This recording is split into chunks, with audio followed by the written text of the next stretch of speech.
Folks, Rich Van Tassel back with you. Going to try to give you this one real quick as we have the Utah and Clippers finishing up a good game. I was distracted a little by the Bruins game call at the end of this one. Oklahoma City cuts the lead in half to 2-1 in this series, 115-113 over the Rockets. James Harden sensational again, 11 of 21, shooting 4 of 12 from behind the arc, 18 of 18 at the line, 44 points. Ryan Anderson had 18 points. All the other starters combined had 13. Trevor Ariza with 7 being the top of them. Off the bench, Eric Gordon and Lou Williams good again.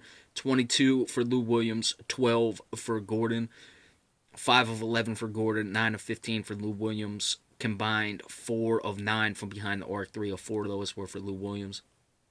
For the Thunder, Taj Gibson giving the Thunder some much-needed offense, 20 points on 10 of 13 shooting. Only had 2 rebounds. He's usually better than that. Russell Westbrook, a triple-double, 32 points, 13 rebounds, 11 assists. Victor Oladipo, 12 points on 5 of 8 shooting. Good shooting percentage. They still need more shots from him, though. But Taj Gibson did mitigate that with 13. Robertson, 12 again on 5 of 8 shooting. Very surprising what Andre Robertson has done in this series because he is not known for his offense, and he's a poor shooter. You know, he can get a few hoops, in transition, driving to the hoop, but 5 for 8 for the floor, 2 for 3 from downtown. Enes Kanter, 10 points off the bench. Steven Adams, only 4 points, had a big tip in this game. Now, at the end, I really felt Oklahoma City's defense won it. They missed a few free throws down the stretch. Russell Westbrook did hit a big three, but he hit a big pull-up jumper. I can't remember if he made a three or not. I think he actually missed his three. But he was still a one-man show at the end. Now, give the Thunder credit for getting points from the other guys. Gibson, big. They're going to need him. He's a guy who can exploit the matchup. He was going against Ryan Anderson. They were making note of that.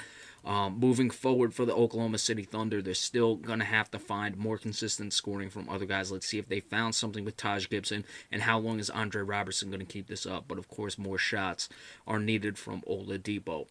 For the Houston Rockets, you'd like to see Ariza score more. I'd like to see Nene get a few more points off the bench. I think he can do that.